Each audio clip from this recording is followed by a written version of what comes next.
Hello, hello. This is Alex Burkett, co-founder of Omniscient Digital, the content marketing agency that is difficult to pronounce, but easy to work with. And you're listening to the Long Game podcast. In this episode, I'm talking to Sam Chapman. Sam is the director of content strategy and brand experience at Aprimo, which delivers industry-leading marketing automation software and digital asset management technology designed to help enterprises optimize how they govern and grow their brand. In this episode, we cover a wide variety of topics, including, at the start, how Aprimo is thinking about their newly launched podcast and how that fits into their broader marketing scheme. And then later, how content is approached more generally at Aprimo, how it fits into the whole customer journey and concept of marketing there. We talk about the concept of content cataloging, which is relevant or related to data cataloging, and being an information diplomat, which I love that word. And finally, the big struggles of creating thought leadership content in this space. We're also both from Austin, so we talk about the most underrated tacos in Austin, obviously. Without further ado, here is my conversation with Sam Chapman.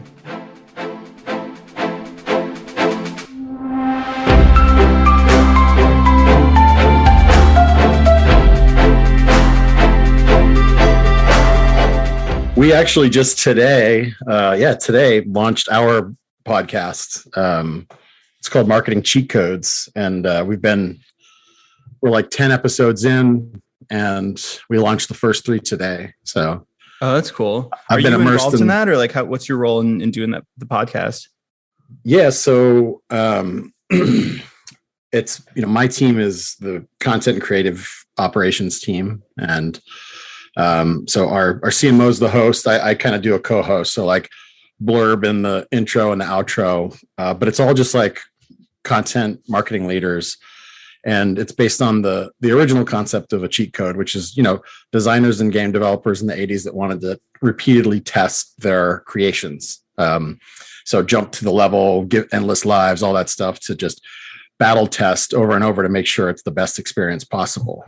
So we thought of that's a great concept for marketing because the people we're talking to, they've been in the trenches, whether it's, demand gen, content, growth marketing.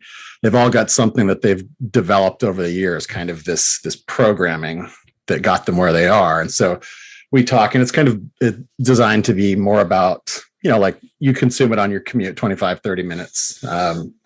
And just great conversations, everything from content ops, the use of video, digital asset management, customer experience. There's a lot of great topics and people you've heard of, and from Austin, from content marketers. So it's a really good lineup. Marketing consultants. We just launched though, so it's exciting. That's awesome. Congratulations. Yeah. Thanks, man. What was the thought process going into the ideation process for the podcast? Like, why did you wake up and say we need to do a podcast? Like, what's the goal of this? Well, it's interesting because like some of the notes I'd prepped is just like the thought leadership angle and how people want to consume thought leadership these days. The whole concept behind thought leadership, it comes from that more, I would say, more of the old guard PR world, where it's like bylines and place posts, but we want to just get a forum where it was open, and we by hosting that and enabling that forum, that kind of positions us as kind of like a platform for thought leadership. And again, it's not us pushing our thought leadership necessarily. It's showing that our network of call it influencers, if you will, is robust. They want to talk about. We never talk about Aprimo or our products. We'll talk about the space we're in for sure, because that's our audience. But it was really born out of the kind of like a way to really spark a new approach to our thought leadership as we're trying to get it off the ground as one of our core tenets of content marketing. Mm-hmm. You mentioned 2 things there, which is the building out of thought leadership in that format, and then also the work with the partners. And I found that with doing our podcast, it's awesome for both of those things. So one, bringing people in it's so much cooler to be invited, and you can disagree with me here, but I feel like it's cooler to be invited onto a podcast than it is to like do a guest post for my blog or something like that. Absolutely. It's so much less effort. It's like a real conversation that we're having. So now you kind of enter like a Omniscient's little universe here that we're creating in our media, and you guys can create something similar with your podcast and your universe. Also, just out of a sheer practicality, I just feel like it's way easier to do thought leadership in this format. Like it's so hard to sit down and predict what people are going to resonate with, spend a couple of weeks interviewing the right people, putting together the kind of clickbaity headline, and actually getting attention. But then you look at the effort to reward, and it's like, oh, I spent 4 weeks creating this piece of content, 2,000 people read it. Whereas like, I spent an hour on this podcast, and it could be the same thing. Yeah, that's 2 points that I have listed to make. Is actually one, this forum, whether you do that, doesn't have to be a podcast, but just getting someone either in a room, on the phone. One of the biggest inhibitors to decent thought leadership is one, time. And then two, the confidence of the, thought leader that actually has something in there that's buried maybe, or they're too close to it that they need to get out. And your job as a facilitator, as an elicitor of their ideas, is to just put that, like, get comfortable, coax it out of them. Not everyone's a great writer. Not everyone has the time. So those two things. And then the effort, what you mentioned, is in content marketing, as you know, the whole like elusive ROI that's long and always asked for, how many impressions do we get? Like, what are my vanity metrics this month? Like getting past that to say, well, what's the return on the effort that went into this piece? So I can know before 6 months, 7 months, that if it was worth my team's time to produce, right? I think those two things go hand in hand, especially with thought leadership. How does the podcast fit into your other content marketing efforts? Do you repurpose this into articles, tweets, LinkedIn threads? Do you use it as fodder for ideas to promote other content? Like, how does it fit into the overall ecosystem? All those things, as it's a novel concept for us, and as it just launched. But every episode I'm sitting there listening in, I'm taking notes, I'm getting ideas. And then, of course, we're building this like corpus of actionable thought leadership that you can listen to tomorrow and say, that's a great idea. I'm going to go grab that and put it into play. It's the thing that I love about real, genuine thought leadership is that it's asking for nothing in return, right? We're putting this out there. We actually want you. So, the people that I follow the most on social media for work is people that are out there just giving it away.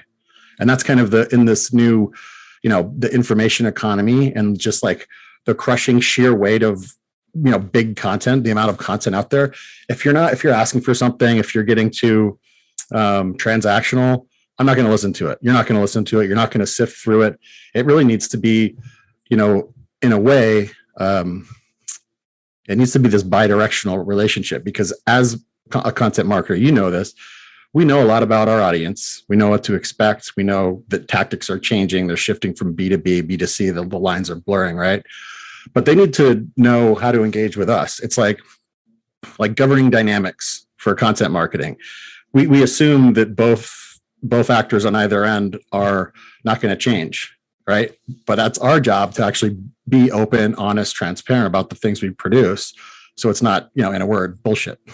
Right. Yeah. It's an interesting point. Because I think one framework that I look into for content creation is that a piece should be, I think it's entertaining or useful, and ideally both. And that's like the pinnacle of good content. But it's like, that's true in a blog post. That's true in an ebook, but it's particularly true when you're competing on the same platform as other consumer, you're like, your podcast is standing right next to Serial or whatever the, crazy addictive, like true crime podcast is. So when you look at it like that, like I can't really be guarded. Like there's got to be some unique value. And of course there's going to be some percentage of the people who use podcasts for, more educational, more, career focused stuff. And like, that's probably going to cater them towards our direction. But then there's Gary Vee, and there's very entertaining people on this app, as opposed to like when you're competing on just blog posts. So you almost have to unleash the transparency and value at a higher level, and like reduce. It's like the ratio of friction to value has to be even more in the favor of value and even less on friction in this medium. Yeah, absolutely. Like any consumption has to be frictionless. And that's going to be part of the strategy. That's why it's like, keep it conversational, do some limited direction going in, but keep it open, because I'm sure you found doing this that when conversations are allowed to kind of ramble and meander, that's when you get to, and this is why I like setting this format up for, if you're, running your corporate marketing thought leadership program and you want to distill this kind of, more conversational information, setting this up as just your tactic to go beyond the SME interview, right? Like, like set it up in a casual, open way where you can really like foster a conversation that you just grab the transcript and you're off to the races. I will say that, when I do these interviews, like the coolest shit that happens is stuff that I could never have predicted ahead of time. Like if I just sat down and wrote a list of questions, like I almost never predict what the most interesting thing is going to be. But that open format, I think there is a downside in that coming on as a guest, it's a little more intimidating, as opposed to like, I don't know if you've been on podcasts like this where they just give you the 5 questions you're going to get asked and you literally just get asked those questions. So I still haven't, maybe you could tell me like what one is more enticing as a guest to come on. Because I could see it both ways, where it's like, personally, I've never had fun on those podcasts, but then at the same time, like there's a lot more certainty. And I know that like, it's going to take me 25 minutes. Like I just have to prepare these questions and I just get it over with. Right. But it does feel like it's going to be more transactional and less fun. So I don't know. What's your, well, it comes down to perception? your personality type too, right? Like if you're a planner, if you've got kind of more of the gift of gab and you can just get into it. I'll plan for something, and then usually what I've learned, you plan for it and the plan doesn't matter. Or if you didn't plan, they're going to be like, here are the 5 questions I'm going to ask you. And you're like, well, all right, let's think. And it comes off as kind of like forced, or you're thinking there. And then I remember like one of the first ones I did, I was after the fact, like, yeah, that wasn't very good. Right. Have you learned, I know it's still early in this process, but have you learned anything from launching the podcast so far? Has anything surprised you? In terms of impact, yeah, it's too early, but initial response, just like internally, people see this as, we're out there, we're doing something. It's very well produced. We've got a great team behind it. And it's a morale booster for sure. But then just the engagement we're getting from our network, our influencer network and community has been really strong. And that gives all of us that are in marketing, finding out how to use ideas, how to create new ideas, saying like, if you're sitting there thinking, I'd love to do a podcast, but it's just this whole thing. It's technology, it's guests, it's, what's the episode structure? What's the run of show? Like it's actually, it goes back to kind of like the Quentin Tarantino advice on filmmaking. You just make the damn thing, right? Mm-hmm. So I think it's been kind of inspirational, and also just getting through it where we just chipped away at it each day, each week. And then when you hit that kind of critical mass, that momentum, you're like, wow, we've got a show together. So early days, I think that's the achievement itself, how it looks, how it's coming together, the quality of production. It's a big win. It's an interesting point. I've noticed this with ourselves at our agency. We always have to tell ourselves, all right, the first draft is not going to be perfect. We just have to ship something. That's right. We'll get the feedback and we'll go back and iron it out as we go. Otherwise, we never end up shipping anything. And I think podcast is particularly an intimidating medium. It's a newer art form. There's a lot of like audio technology that goes into this. There's editing, the song, the artwork, all of that stuff.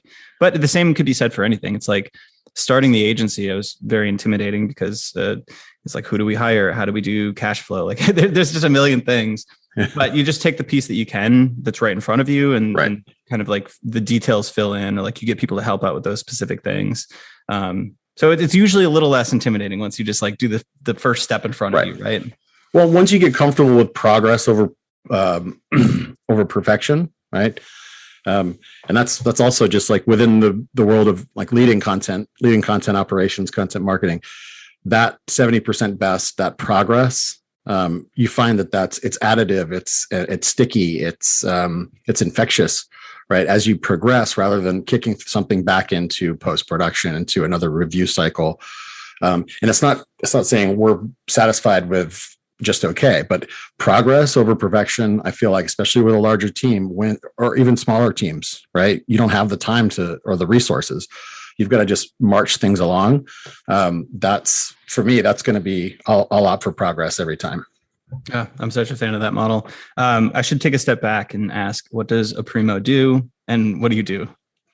Sure. Yeah. So Aprimo is in the content operations page, which is digital asset management. It's marketing resource management, so budgeting, planning, and connecting that through project management, productivity management. So end-to-end unified content operations. So from the whole cycle of content, the whole content life cycle, from the ideation to delivery of the experience. There's automation. There's ways to kind of like cut out a lot of the work about work, if you will. And also just ensure things like brand compliance, getting experiences to market faster, enabling localization and geographical expansion, and also with some of our customers, compliance is a big issue. So life sciences, pharmaceutical, financial services, where the cost of not doing something right is, and that's when perfection is required. Warranted. So yeah, it's really it's kind of a system of record for all of marketing to build experiences, and we like to think of it as composable content operations. Brands can come in and really build a dynamic experience engine on our platform. That's cool. So is the end user going to be somebody like a marketing ops person, or who is the real persona? And I'm sure there's several, but yeah, it's pretty broad. Because like within the point products of the platform, there's 3 areas. So you could use, if you're familiar with more of like the productivity management, yeah, it's going to be marketing ops, creative operations management, project managers, VP of creative, but also IT marketing, like the whole like. It's very much the heart of your tech ecosystem and how it's designed. When you're going through that auditing process, you're like, well, I already use a bunch of this other stuff. All these other, my MarTech stack is extensive. And you don't want to throw that out. You want to make sure that integrates, that creates kind of like a harmony across your tech stack. So the open integration, the ability to use and work with what you already know because of the connectivity, that's a big part of it as well.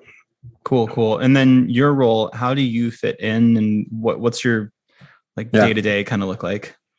So, I run content strategy and brand experience. So my team is, thinkers, doers, makers, designers, and, messengers. Just we're there building the story, creating the experience. We're like, to give you an idea of where we're spending most of our time right now, we're going through a brand refresh and a tear down rebuild of the website. So we're all deep into like, how do we redefine Aprimo for the next 4 to 5 years? Oh, interesting. So there's definitely a whole kind of web strategy and brand experience side of this. And then it sounds like you're also heavily involved in creating media assets, podcasts, maybe the blog, maybe some public relations stuff. Is that also we're kind of deep into it? I come from the old school of content marketing, where I remember, I can go back to, early days, started out journalism, professional writing. I wrote for a think tank after grad school. And then as all of the newspapers around the country started to crumble and go online, I was like, well, this marketing thing, this content idea is pretty interesting. But back then, people were hiring for it, but they didn't really know exactly what they wanted out of it or what it could be. So it was PR, asset management, website, SEO. And then of course it was just throwing, hey, you do that, right? Here you go. Like anything with the written word, anything with an image was kind of coming my way. So I've built my career on knowing that, like where all of that intersects, in terms of strategy, in terms of outcome, in terms of how it can be aligned to the business. And that's the other big thing, is you're probably seeing given that you've got an agency built around it, more and more companies are seeing content as a strategic rather than just an execution play. So treating content as a product or service rather than a bunch of people that are creating pretty things and words, and they've got a task list and their heads are down. They just better bang this out.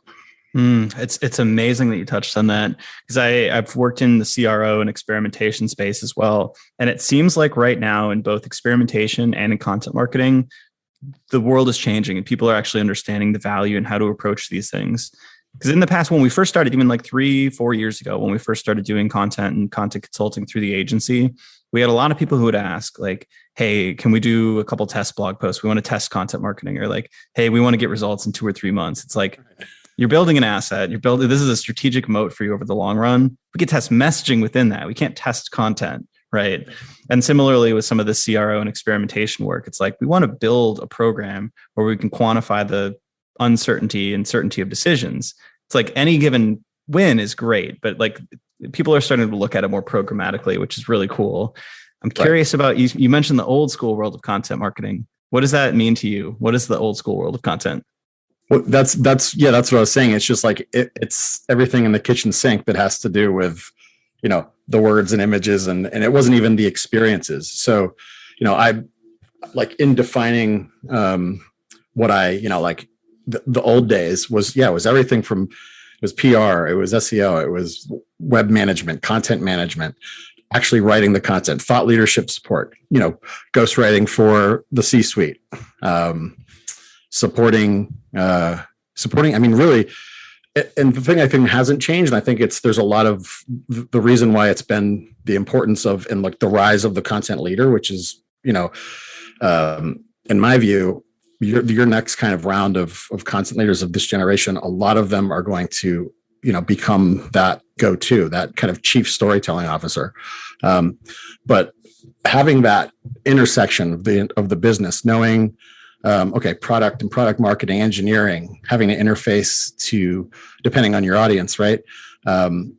Working with, customer success, that intersection, that diplomacy of content marketing, I think is so cool. That's one of the reasons I love it, because you're in the game all the time.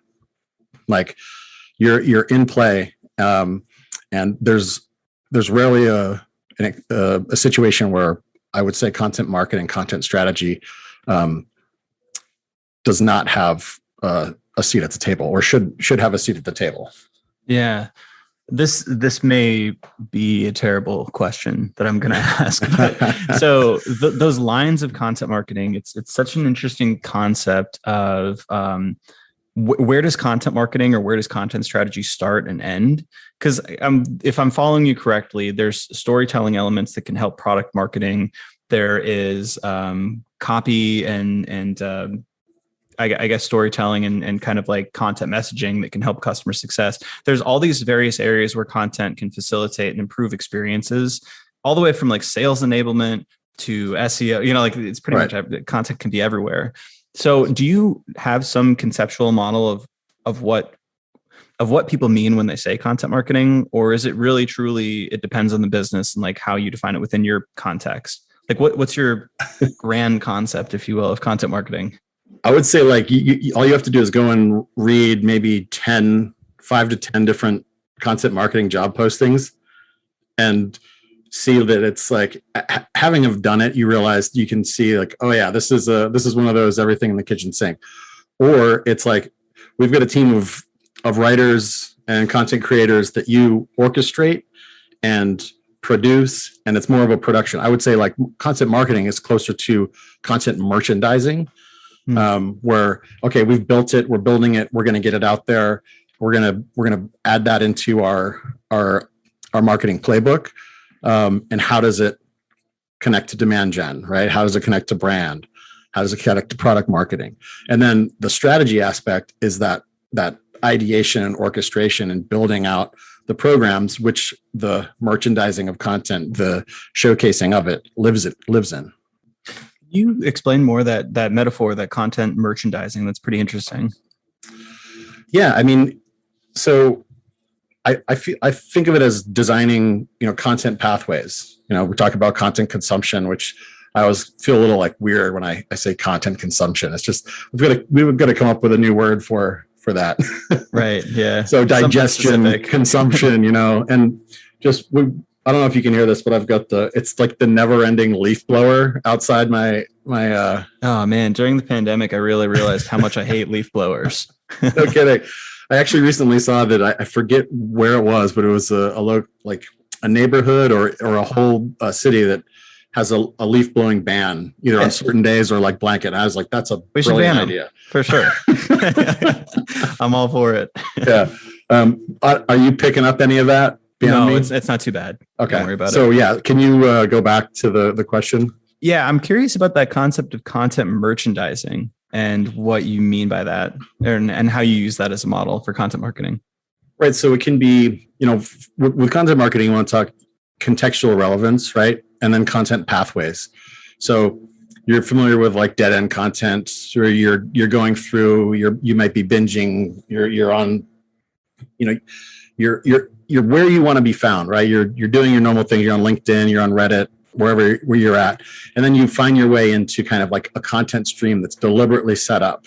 And whether you know that or not is irrelevant, because if you're doing it right, it doesn't seem like it's a forced content path. So the merchandising of content allows the experiencer to experience the brand or whatever, the content is promoting or providing you. It allows you to keep on that path, that kind of critical path towards what do I want them to do at the end of this 2, 3, 4 stage of a individual session or a nurture, right? Path, could you replace that with funnel or customer journey, or it's just sort of like a customer journey? Yeah, you want somebody to. Yeah, but it's also like, if you think about the way we've structured that, like the funnel and the journey, I don't think that it's as linear at all. It's too logically consistent, right? It feels a little too clean for reality. It's totally nonlinear these days, because it's, how do you buy a shirt or a backpack or a fire pit? Right. You get 12 tabs open, you probably shut it down, you come back to it.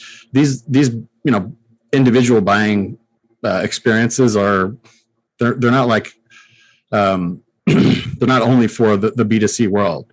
So everyone's going to do their research on you before they get to your website, right? Your website is no longer like that place where you expect everyone to learn about you and get your key differentiators, all of that. Again, go back to thought leadership. You've got to put stuff out there to initiate a trustworthy, engaging experience that makes them more comfortable going to where they know they're going to get hit with the marketing, right? Mm-hmm. So especially in a world where you're marketing to marketers, like I always think about, there's a Ernest Hemingway collection called On Writing, and he writes, every writer needs a built-in shock-proof shit detector. And as marketers, we have that. We can smell when it's, we can spot the marketing platitudes and the buzzword bingo. And you've got to know that they know that. And that goes back to like the relationship of both sides and that kind of governing dynamic. So like you want to guide them through a pathway, again, frictionless path that gets them to something where they can actually get into the consideration mode and say, okay, I want to talk to you. Yeah, that seems like it fits my needs. And they're gonna be, and this is part of designing intent, right? It's pathways of intent, really. Do you mean that in terms of like what you recommend next after somebody views a piece of content, whether that's a blog post and you funnel them to an ebook or something, or there's also this idea of like multi-channel or omni-channel retail. And I feel like the content that you share, you mentioned LinkedIn, the content that you share on LinkedIn versus Twitter versus content that's optimized for SEO, and that has to be different too, right? Like that has to be repurposed for the format and where people are expecting at that given moment too. Is that kind of in your merchandising model? Yeah, that's the omni-channel content absolutely is. And to think that it's the same, or to think that you're just creating a singular image that can be used in all the locations, that's also the old model. And you think about what Aprimo customers do at a global scale, they've got to do omni-channel at scale. And that's across geographies, regions, different customer segments, and then across every channel. So it's how to make it personalized at every interaction and do that at scale. Do you lay this out before you're writing the content, before you're creating the images, before you're doing the actual execution? Do you map this out in some sort of a customer journey map or some sort of model? Because it sounds like it could be kind of complicated, like if you map out each touch point and kind of each desired action. Yeah, I mean, I've done it before where it's an exercise of, it's kind of like visualization of your ideal journey. But it's going to be loose, right? You can only have so much control. But yeah, you're going to, when you design a holistic experience, I'm usually mapping that as a content journey, like a desired pathway. And that's what I mean by the content pathway. What's the entry? What are possible exits? What do we hit them with? What do we merchandise at the possible exit? Okay, we know about this particular page that when someone gets to dwell time X or to a certain scroll depth, that they're going to either bounce or dig into asset Y. But what can we hit them with in that moment? Do we merchandise? Do we pop up engage the chat bot to say, hey, are you looking for something along the lines of this? So you keep the engagement through merchandising. Mm-hmm. Two questions about that path. Is there at Aprimo, is there an end goal or like some sort of a macro KPI with regards to that? I almost said funnel. I don't want to say funnel pathway. Is there some ultimate piece of merchandise at the end that you want them to like, sign up for a demo or like what's that end action? And then the second question with that is like, what are the most common entry paths? Like, are you dealing with social? Is it SEO? Like, how does most of the journey start for people? So what we want to do is, we want to get intent-based conversations. We want people coming in qualified and ready to talk, ready to have those conversations, ready for the effort of our BDRs, the effort of our sales to be cut down to, like, essentially it's how do we get those leads in that are going to accelerate the sales cycle, right? That's the end game. And then the second part of that was, so if that's the macro goal, how do most of those journeys start? Is it mainly an SEO thing? People are coming through search, or people coming through LinkedIn, Twitter? Like how do most people start the journey with y'all? So there's, again, most of the people that are coming in, they know that they need a solution of something of the sort of what we provide, right? So a lot of people are coming in from branded keywords organically. So they've known about us by doing, again, research on G2, Trust Radius, and also analyst reports, Forrester Wave, which we're a leader in. That's when you think of enterprise SaaS, right? B2B SaaS solutions, everyone's going to kind of the Gartner Magic Quadrant, the Forrester Wave, and they're taking that as kind of, okay, this is the cream of the crop. Here's like my menu of services. I'm going to look at the pros and cons, and then I'm going to go check it out. I'm going to go check out G2, I'm going to Trust Radius, whatever it is, Capterra even, and then I'll probably go check out their social, right? So you've got to be there with, and that's where the thought leadership angle comes in.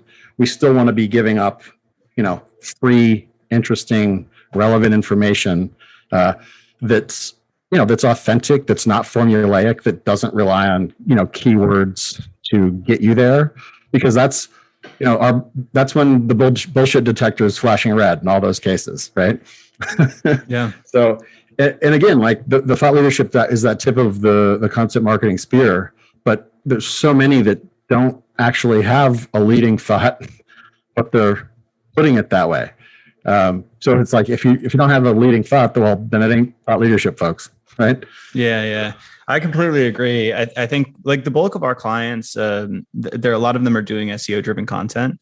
And I think that can be a great way to drive revenue. But I do see a little bit of the turning of the tides because of this. It's really just a bunch of rehashed content. And there's a lot of brands, especially in B2B and especially enterprise brands, who are like, well, even if we did rank for the top keyword in our space, Maybe it's what is digital asset management or something like that. Right.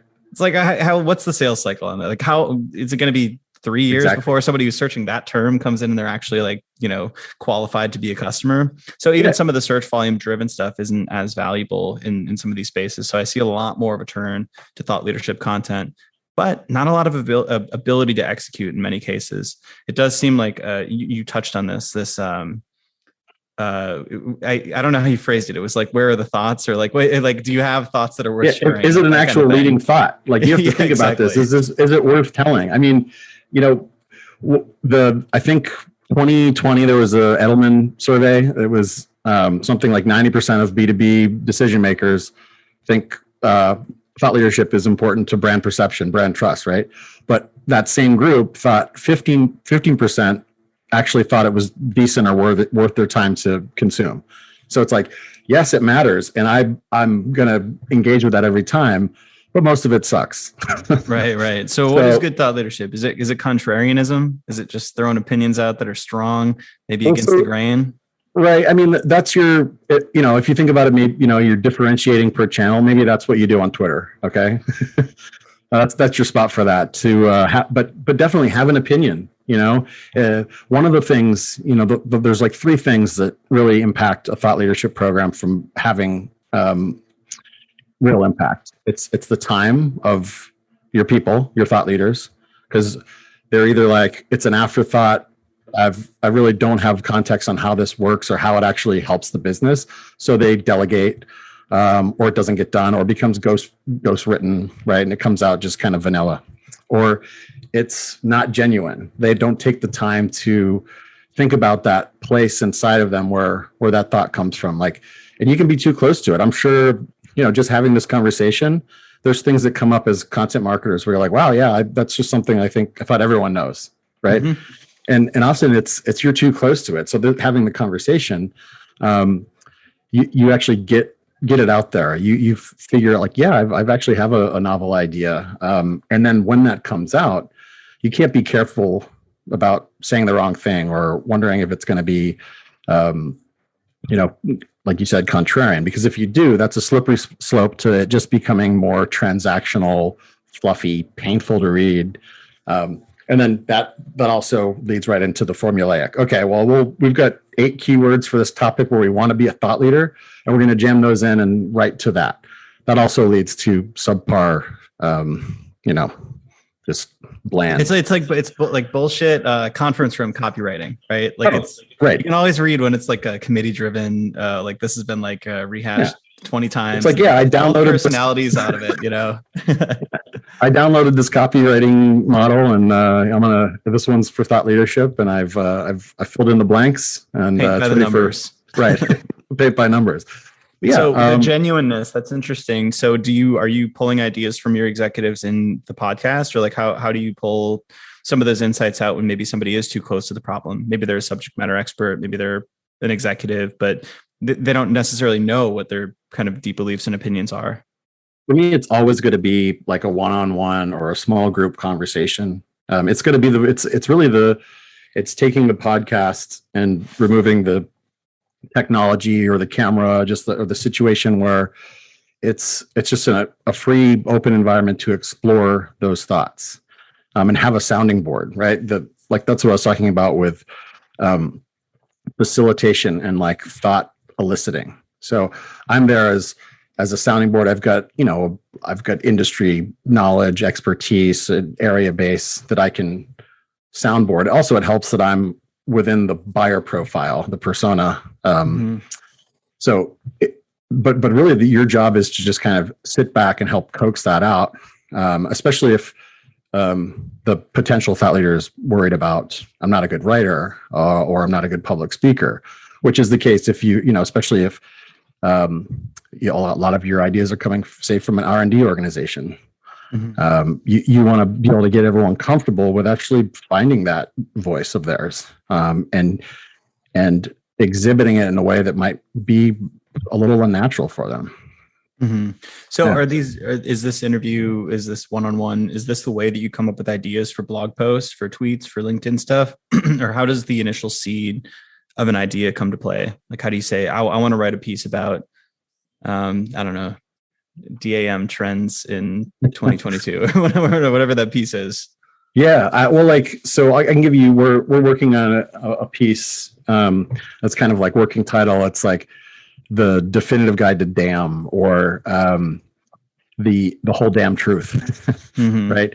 And what we want that to be is just a comprehensive. It's that thing where we've forgotten more about this than you could ever know, because we're an authority. We've been in this space for a while, and that starts with, of course, the brainstorm, kind of like putting out the mind map, and then finding our experts, and just having a conversation, keeping it casual. And within that, within a 30-minute, 40-minute conversation, I'm going to get a page and a half, 2 pages of ideas, just sitting there cranking out notes. On our current podcast, it's a wealth of information, as I'm sure this is amazing for you and your business, because you're just you're mainlining it, right? And that's what you want to get to, is that level of comfort with your own thought leaders internally. Now, and I've tried incentivizing that through, hey, contribute to the blog and we'll give you Amazon cards or coffee or whatever it is. It doesn't always work. Like you've got to really, it's going to be, again, start with an authentic kind of trust-based within the organization internally, which will reflect on the output when it goes out there. Mm-hmm. Yeah, it's hard recruiting people into this when it's not their main job. That's one thing that I struggle with, and not just like in terms of like them creating their own content, but using them as sources, subject matter experts for content. Like, how do you pull somebody in when it takes a couple hours of their time and it's not necessarily related to their direct goal?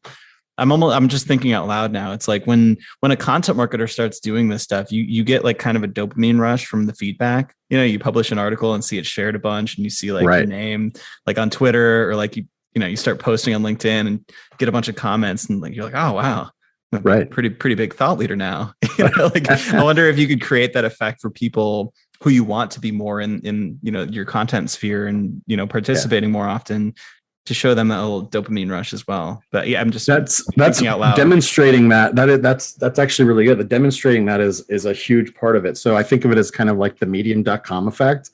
Mm-hmm. Like, don't think out here. Think like super, like, what's the nichiest niche of your thought leadership spectrum? We're going to focus on that, and then blow that out. Go deep. Mm-hmm. Because that's like, at least that's how I've understood the kind of mechanics of medium.com.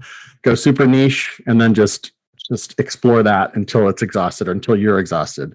But I think that's also, that goes back to being too close to something, or we are, by nature, we get patently bored with ourselves.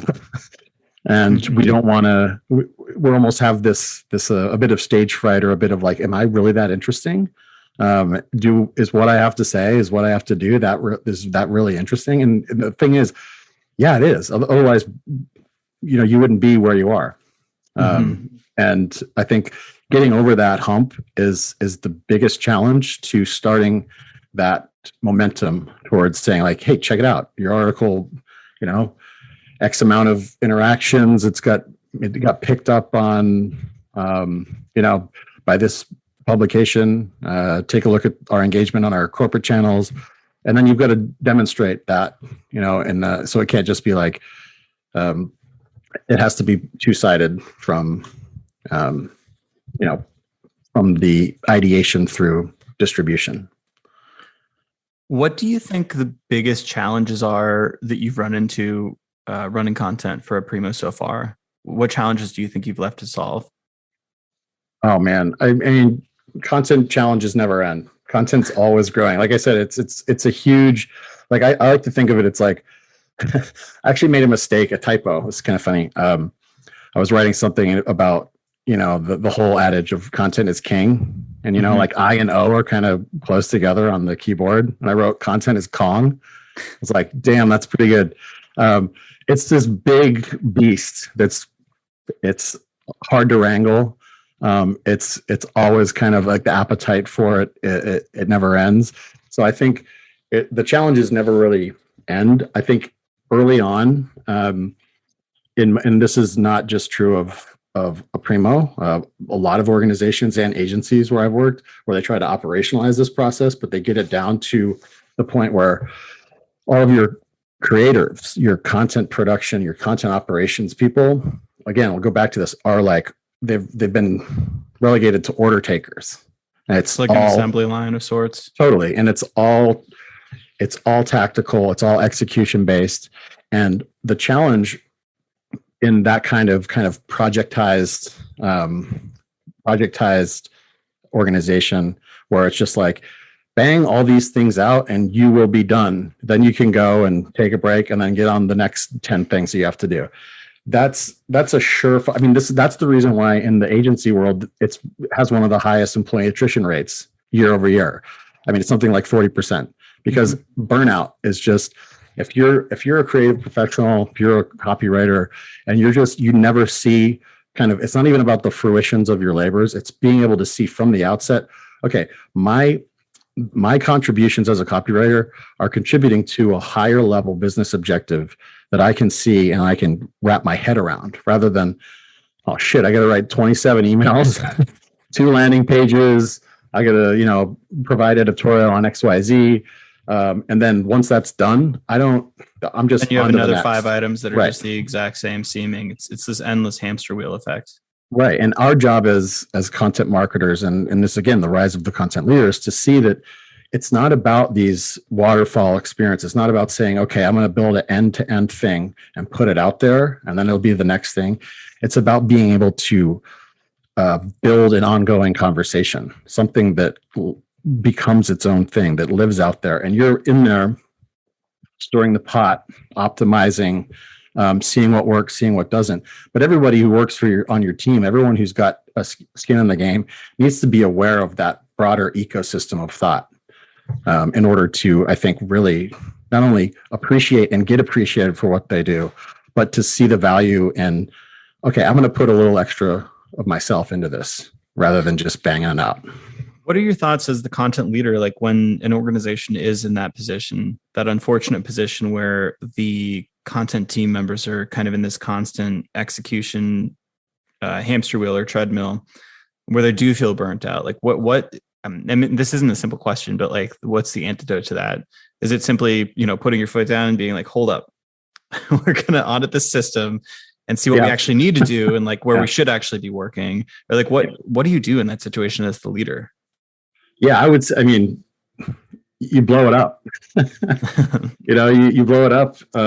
You get down to, again, systems audit, sure. You just talk to your people, and you bring it up. Sometimes you've got, there's management systems where you can align those more tactical task execution projects to a higher goal, to what are like the level 1 corporate objectives that we have, and map it all the way down to what the junior copywriter is working on.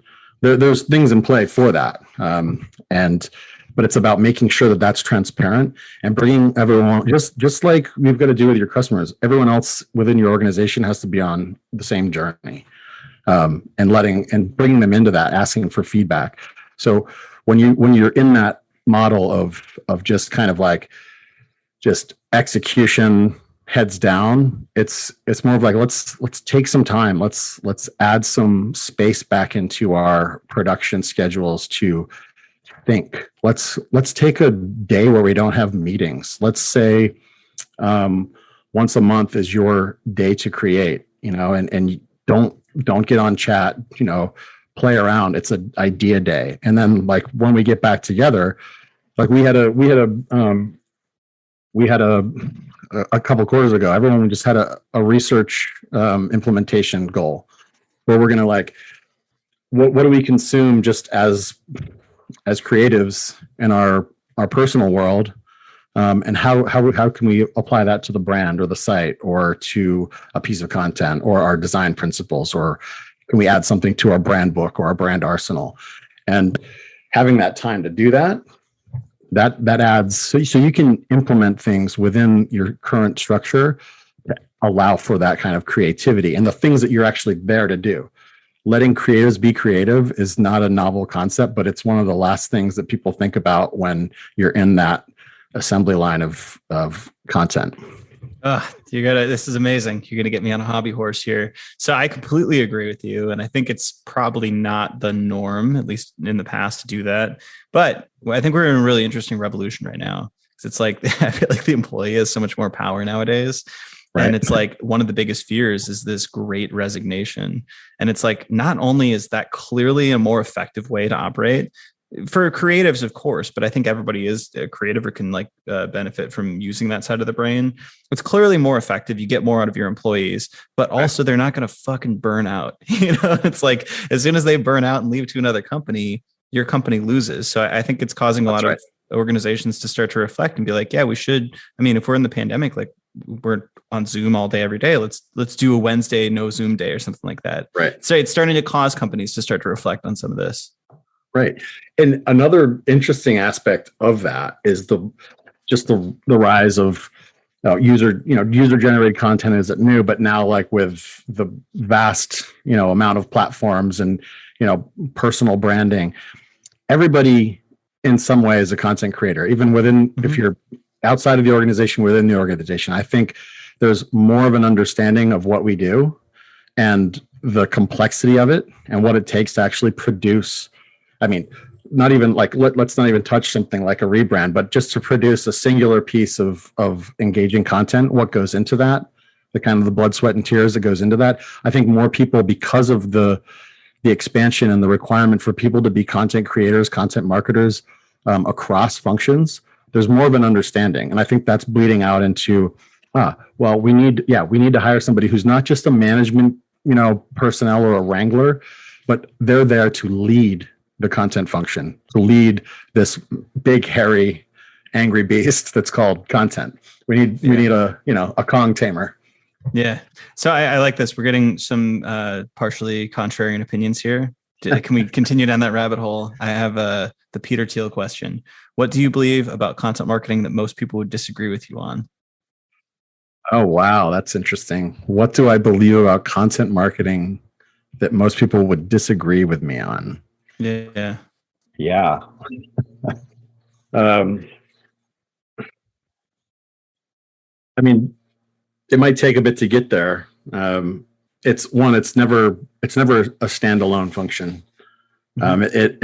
It would exist in a vacuum without product marketing, without your engineering, without your customer and your customer marketing functions, your customer success. That's why I like to think of, getting back to so many of those, I guess in my generation of content marketers have a background in either media publishing or journalism, but you didn't know how to talk to people.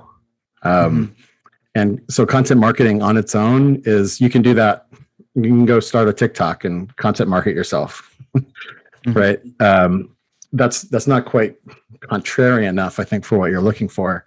That's a good one, man. I'd have to think about that.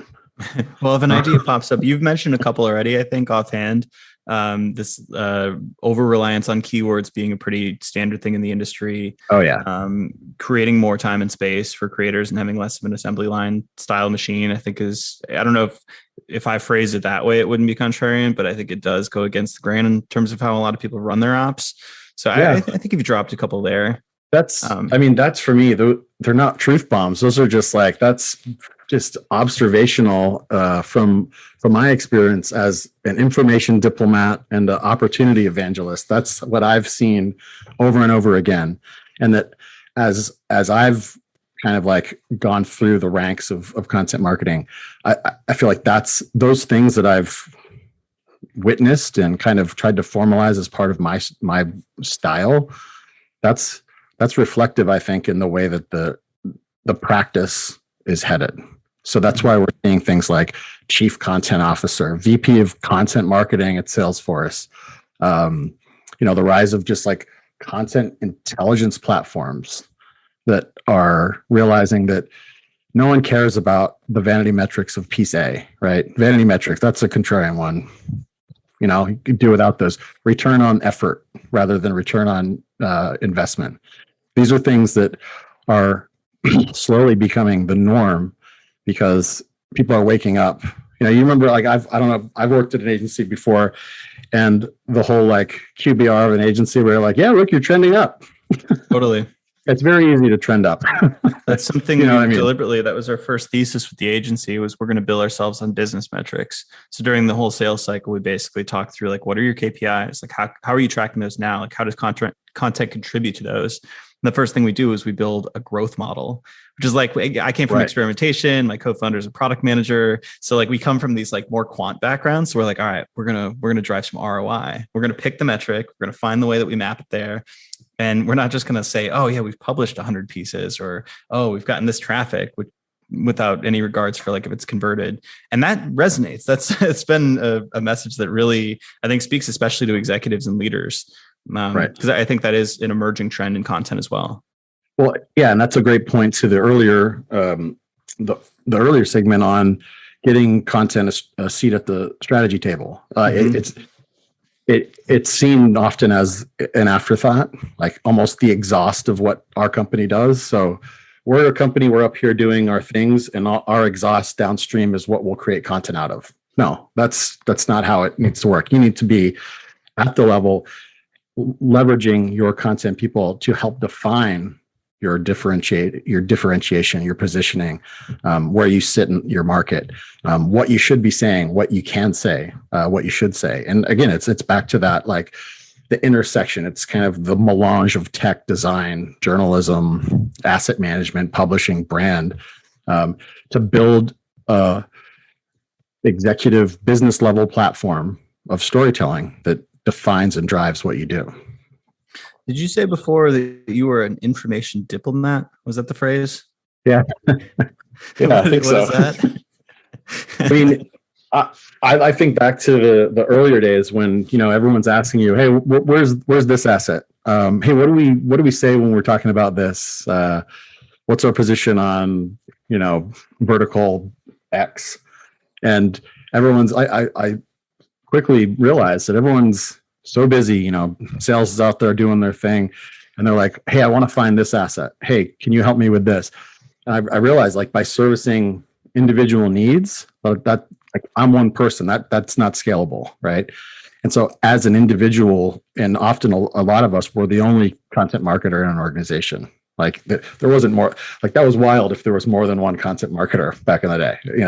That just what didn't happen. So an information diplomat is just that person that can interface again with engineering, with product marketing, with development, and provide what they need in a way that's that's contextually relevant for their business function.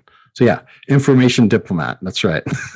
That's a lovely term. I like that. It's the keeper of commentary, the storytelling asset manager of sorts. And I had something like that. Oh, sorry. Go ahead. Oh no, that's. I was gonna dip into. It's like, it's one of those many Steve Jobs quotes they attribute, which is like, I mean, whatever. It's like, okay, yeah, the storytellers are the most powerful people in the room, which. That's attributing that is like saying that I coined the phrase, to be a good marketer, you have to have a shock-proof bullshit detector. Right?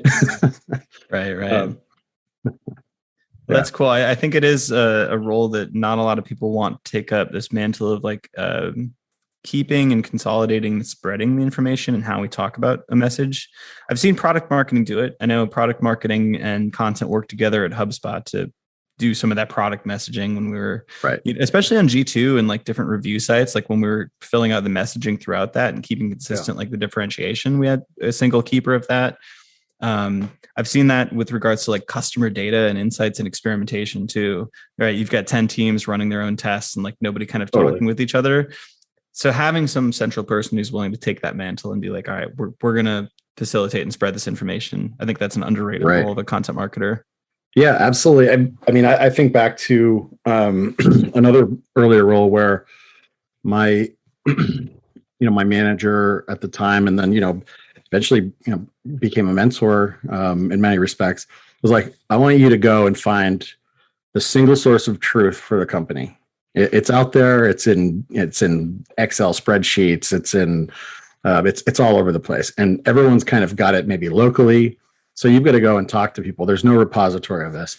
And I went and I found for what just this, it was a massive document. But at the end of the day, you take all of that data, all of those experiences, and kind of like build a taxonomy out of them, if you will.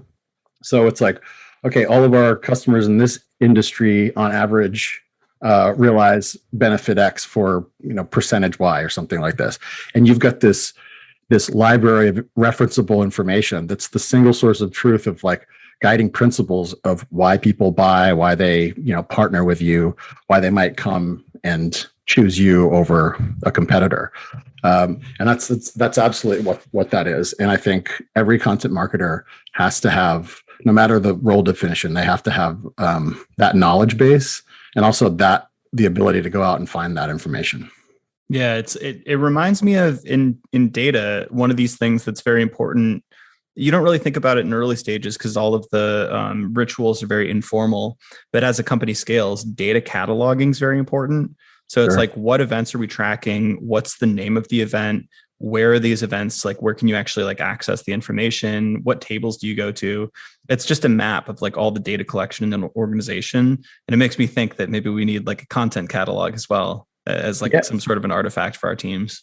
Well, within the digital asset management world, that's the metadata, right? Like that's the art and science of metadata. So, especially if your platform's got any AI capabilities, training it through metadata. So, it can recognize regional idiosyncrasies within language. So if you're, talking about trousers or pants, or, a boot versus a trunk, and way beyond that, just like how to build your metadata and taxonomy around content so it's easily findable, it's easily repurposable, content reuse is facilitated, and also knowing that this is ready to rock. This has been approved. This is it's in my toolkit to use, and I'm not gonna need to go back through a bunch of different review cycles. That's that kind of like concept of modularity in content.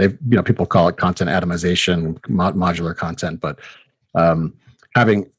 that's, I think, one of the reasons why that's been around for a bit, but not necessarily been like inculcated into strategy, is because there's not a system for it.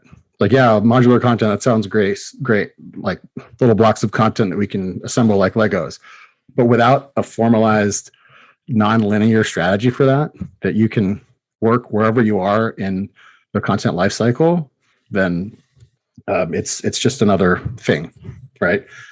When what you want is that orchestration, that killer content experience that you orchestrate, modular content or content atomization. That's the thing that gets you to the thing. Right. Do you want to do some rapid fire non-marketing related stuff? Sure. Cool. This is an easy one. Well, I don't know about easy, but most underrated taco in Austin. Oh, man. Well, let me do a quick. It could just be your personal favorite. If you're a Torchies fan, you can just say it. No, man, no. Let's see. Underrated. Let me look at my old. It's been a while, but it's kind of hard to keep up with what's underrated too, though, isn't it? Right. So the two that I, back maybe 7 years ago, I would have said like El Cholito, but now they've expanded across the city. But there was a window near my loft back in the day called Taco Mex. Mm-hmm. I mean, it was in a little shitty like strip mall where you're like, maybe I'll get stabbed waiting for a taco, but it's cheap, it's good, and like the chorizo, egg, and cheese taco is like to die for. That's awesome. I'm gonna have to try that one. Yeah, you queue up, it's a window, you've got limited options. And then when you realize that they've got expanded options if you know what to ask for, I was like, that's amazing. So by becoming a regular customer and asking for things, then you realize, wow, my world's expanded quite a bit. That's amazing. Yeah. All right, that's on my list. It's hard with there's so many taco trucks here. I never know what's popular and what's not, but I just tried Granny's Tacos on the east side for the first time. Oh, that's a new one. That one? No. It's huge. Every taco's got to be like almost 1,000 calories, but it's just amazing, decadent awesome stuff. So that's one of my new favorites. Yeah, Veracruz is good. Love Veracruz. Love it. They're good. Yeah, I'm trying to think. There's not a ton, in this location up here that, as after I've moved. But actually, let me. There's another one down the street. It is. I think it's Taqueria Guadalajara. It's up on near Anderson Mill. Okay. My buddy, who's a bit of an aficionado, says he goes there quite often. And in the morning, like all the construction workers, the place is packed from like 6 to 9. So that's a good sign. All right, I'm adding that to my list too. This is awesome. Which talent would you most like to have?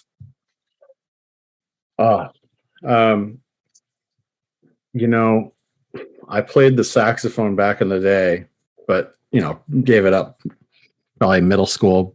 I would say like pianist, some sort of like a mastery of a musical instrument. Piano would be fun. That's one that I'm still trying to practice, and I can't seem to get past Twinkle Twinkle Little Star.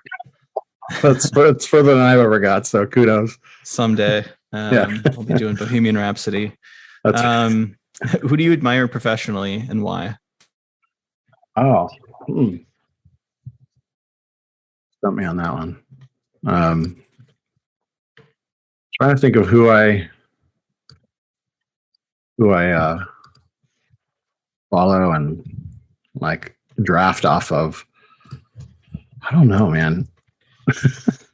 Come back to that one. We can always skip it and come back to. Yeah. Do you consider yourself more scientific or artistic? I'm definitely more artistic, but there's I've often said that I'm a recovering political scientist. So I went through like from journalism into, I got my master's degree in political science and into the media and communications world, where the creativity is, it's very limited. It's within the praxis of, good journalism or good reporting. And, but I'm definitely lead with artistic. But I always have that analytical mind that's kind of like layered over it. Mm-hmm, mm-hmm. If you could create your own category in Jeopardy, what would it be? And would you get every question right? Oh yeah, it's going to be something about like, it could be.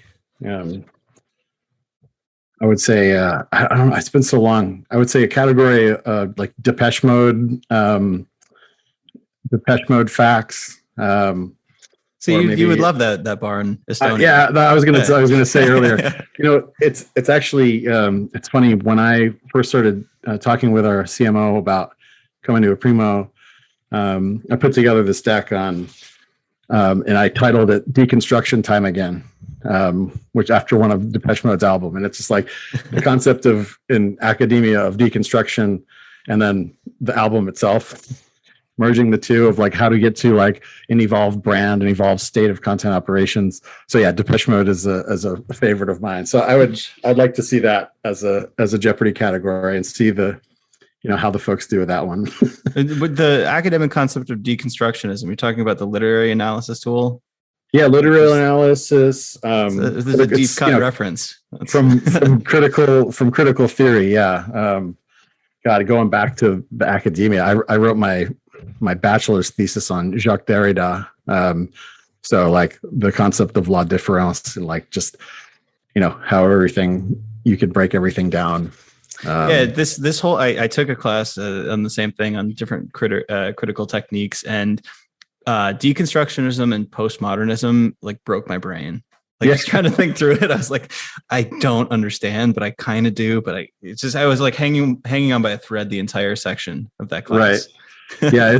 I still have like in boxes somewhere, all of my old coursework books that are so dense.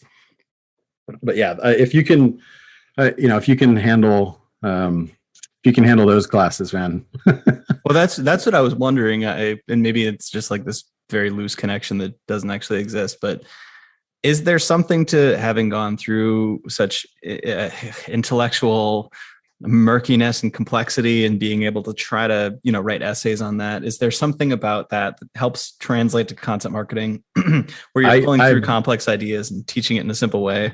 Or is that a stretch? Yeah, no, I think that's right there. And I think it's also when you get into complex subject matter also. So say you, like for me, I've been in the world of like cloud computing and, infrastructure software, infrastructure as code. I was working at an agency and some of the clients were, enterprise IT, and I'd never been exposed to that. And so I'm trying to understand what like the concept of, a data fabric is, and what actually is how a private cloud is built, and what are the benefits, and all these things, and how to distill that into a product marketing piece or something. That nearly, like, that was the mental exercise to kind of get there down to to talk to engineers and to percolate that up into marketing material. I do think having that exposure to super complex thought and thought exercises helped me make sense, or at least have the mental stamina to endure it, not just be like, all right, fuck this. I think that's a big piece of it for sure. Yeah. It's really interesting. So last one, just an easy one. Where can people find you online? Where should they follow you? Yeah, just LinkedIn. Sam Chapman is probably the best for this purposes. I've shut it down. I did for many years kind of go it alone as a freelancer. I started a business and had quite a few clients, but as you know, it's no easy game. Yeah, for sure. But yeah, LinkedIn is a good way to find me, and of course, just a shameless pitch of Marketing Cheat Codes once more. The podcast out there. It'd be great to have you as a guest at some point too, man. I would love to do it. That'd be awesome. Because this was super fun. Thank you so much for doing this. This was awesome. Yeah, we should do it again. And if you ever need somebody for a what is it, office hours? Office hours. Yeah. So let me know. Recording saying that you'll do office hours. This is great. Yeah. I'll lock you in for the next one. Yeah, verbal commitment. Hell yeah. Well, thank you very much. Yeah, thanks, man.